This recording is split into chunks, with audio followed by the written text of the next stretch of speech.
Calaroga Shark Media.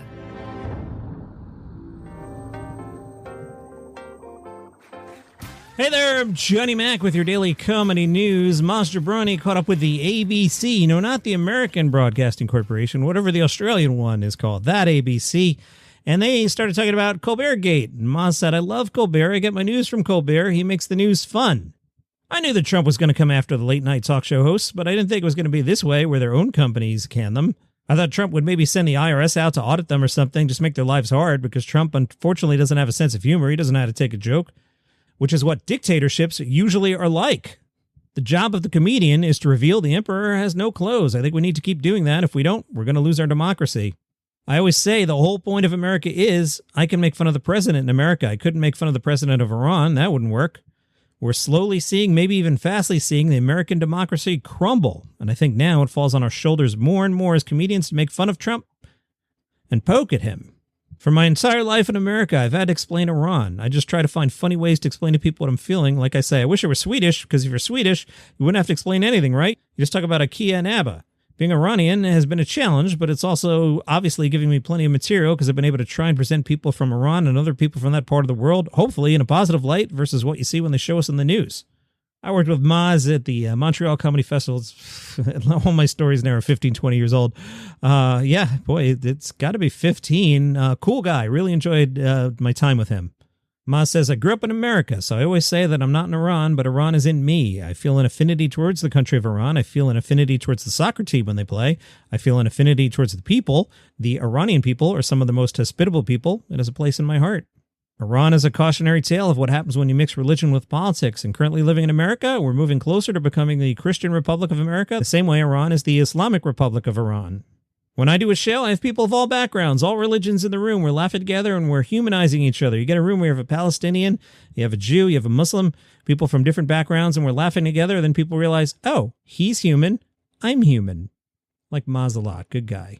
Bob Odenkirk is optimistic about comedy's future. He tells Den of Geek, I'm not that worried with the internet and YouTube and all the streamers. There's more comedy than there ever was.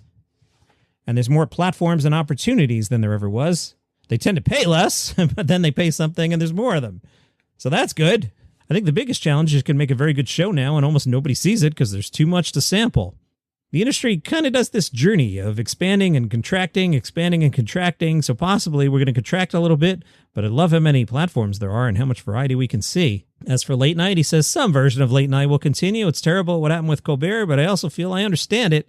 There's a lot of late night shows that are very similar to each other, and I can see how much is online now, and a lot of my viewing is online, so I understand that it's going through these changes. I'm okay with it. There's going to be a lot of opportunity for us. John Oliver was on Monica Lewinsky's podcast last week. John said, with all these stories going on, it brings something out of you, like it's there, that anxiety that I thought I'd moved past the day I got my citizenship.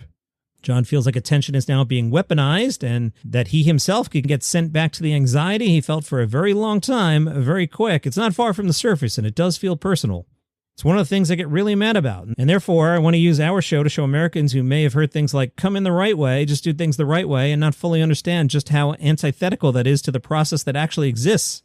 Weirdly, in the Trump administration's defense, they said all this out loud. I think it's very convenient for people not to believe it, because then it feels like you could vote for them and think, yeah, sure, I voted for you, but I didn't vote for that. For people being chased across fields, well, no, you did, though. Because they, again, I can't believe I'm defending them. They did say this. They said all of it. You just chose not to believe it. The Guardian caught up with Jenna Friedman, Michelle Wolf, and Sam Jay. They're at the Fringe.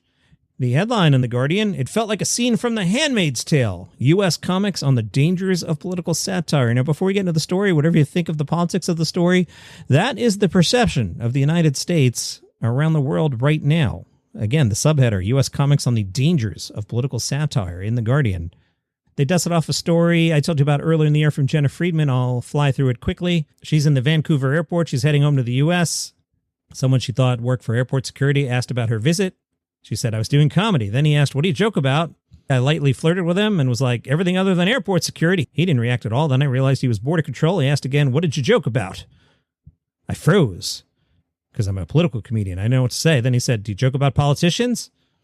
The Guardian writes, she made it home, but the incident stuck with her. She tells The Guardian, "It did feel like a scene out of The Handmaid's Tale. I'm a blonde white woman who looks like a Republican's wife, and I have an American passport. But what if I had said yes? Don't we want to live in a country where we can joke about politicians, where we can joke about anything?" Michelle Wolf lives in Barcelona these days, we're told. She's yet to encounter border trouble, but with reports of people with green cards and citizens being detained, she says, "I'm keeping an eye on it." She says, "I feel like I have to address the whole America Trump thing. People expect me to say something about it. I don't like making it a large part of my set because it bores me. There's always something crazy happening, but it's hard to come up with creative angles other than that. Can you believe this?" Sam J. says, "How did we get here as Americans? Of course, I think race plays a large part in it. And how did these race relations get to the way they are? Not just blaming white people, but exploring the type of white people we're dealing with and why they might be the way they are, their roots in England." She says of Trump, "He's the symptom of this, not the cause. This is a result of years and years of us doing it wrong. It's been building for a long time and a lot of different reasons." Sam J. says, "The mood in America, chaos. There's no way to keep up. People are also very desensitized. Stuff just keeps happening in more extreme ways that people are losing a metric for it." The Guardian asks, "What does the future hold for U.S. comedians?" Jenna Friedman says, "It's too soon to tell, but I think everybody exercising the U.S. First Amendment in a way that's funny and disarming is really important right now." I feel that article is a little alarmist. The BBC asked Josh Johnson, "Are there things about the internet that worry you in terms of yourself as a comedian?" Josh said, "I think as long as I stick to the attitudes I have now and the things I'm doing now, I don't have much to worry about. At some point you have to realize what is yours and what is not. When you're becoming known for the first time, you might trick yourself into thinking it's just because of you, but really it's a moment. I think that what you do with that moment is very important. If you handle it well and carry yourself well, then you can establish yourself for a long time. It's not as if the most popular comedians we reference when we think about stand-up comedy were a flash in the pan. We think about the people who stayed. I think they stayed because of what was built around them and what they did with it." In Los Angeles today, the Brody Stevens Festival of Friendship, a benefit in honor of the late Brody Stevens, who passed away in 2019. The event raises money and awareness for Comedy Gives Back. At the Comedy Store tonight at 8 o'clock, Bill Burr, Robbie Hoffman, Eleanor Kerrigan, Dean Delray, Dan Levy, and Doug Benson all confirmed to attend. Paul Reiser is getting a sitcom with Fox. Untitled comedy series follows the dysfunctional fallout after the family's failed to launch 20-something son is forced to work alongside his father, Paul Reiser, in the less-than-glamorous New Jersey damaged goods business. That sounds terrible. Just show a football game, guys. Bob Newhart will be honored in September. North Sheridan Road between Ardmore and Thorndale will be renamed for Bob Newhart. He used to live in a condo over there. Friday, September 5th, which would have been Newhart's 96th birthday. Bob Newhart, born in 1929 in Oak Park, attended St. Ignatius College Prep and Loyola University, where a theater bears his name. Gossip Corner, whispers in the street. Gossip Corner, probably about Pete. Gossip Corner, where the rumors meet. With Johnny Mac, it's always a treat. Gossip Corner, whispers in the street. Gossip Corner, probably about Pete. Gossip Corner, where the rumors meet. With Johnny Mac, it's always a treat. I really do walk around my house singing that song. It is darn catchy. On Gossip Corner, did Kathy Griffin have plastic surgery? Did she have a facelift? We asked Kathy Griffin. Well, I didn't, but somebody did. Kathy Griffin said, "You guys, I had a facelift." That's right. I talk about it now. I know it's not the most exciting thing. I just think it's funny that I'm even having one because it's not like I'm known for my face.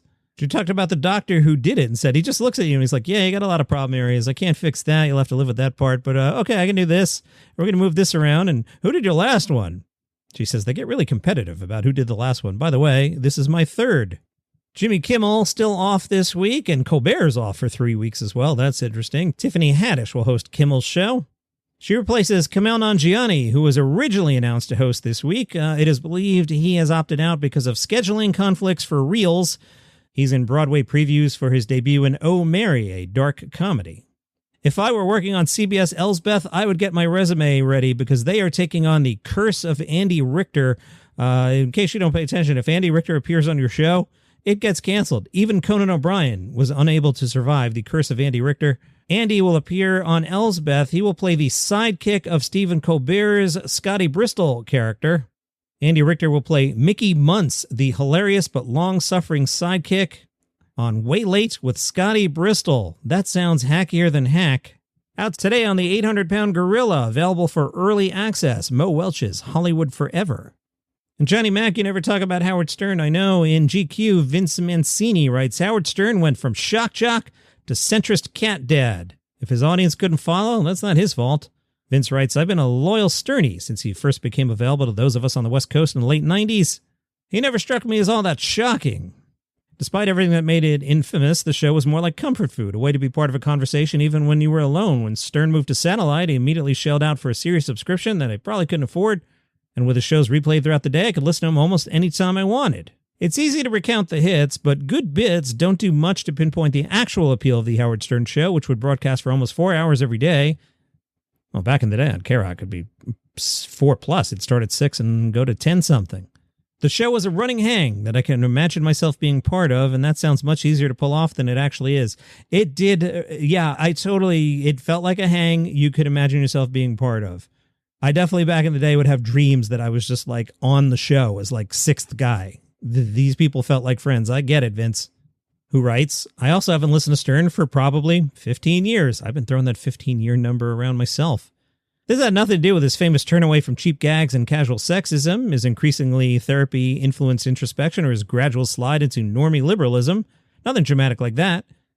It just so happened that the explosion of podcasts, which were free at first, seemed to coincide with my not having a car for the first time in my adult life. With so many different versions of a similar thing, so widely and more easily available, my need for the Stern Show suddenly didn't seem so pressing. I can't honestly say that I outgrew him. Had it been a more frictionless transaction, I might have stuck around, but I got out of the habit, and suddenly it seemed less important. Now, part of getting out of the habit was when Howard cut down to 3 days. I still listened to him in the serious years, and like when the show was, what did they do on Friday? Best of, or like shuffling the stuff from earlier in the week. You know, you stop listening, you take enough vacations, you find something else to do. That's why, like, for example, I make sure the show always goes out. Do I pre-tape? Absolutely. Did I pre-tape today's show? I did, because I took a vacation day today. Did you notice until just now? Possibly not. Does it matter? Really doesn't. As Stern has aged and softened, his world seems to have gotten progressively smaller, not because he's sold out or gone woke or any other dramatic reasons his critics might cite, but for more understandable reasons like the fact that he's a hypochondrial near-billionaire with OCD who's 71 years old and has been getting up at 4 a.m. for most of his working life. His latter-day career is proof that if nothing else, evolving with the times looks a lot more dignified than trying to be the exact same person you were in 2002. No, I get it. At 71 years old, having young women in the studio and doing the sort of things he used to do, it's super creepy. Not a good look. But to pretend it never happened, that's my issue with Howard. To pretend that stuff never happened. Where are the clips? Why can't we watch the clips? We all know what happened.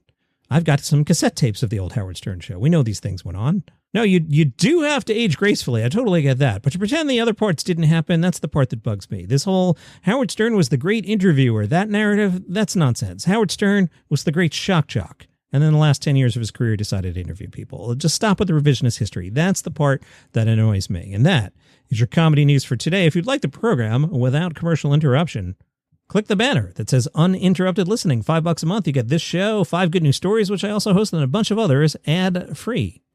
See you tomorrow.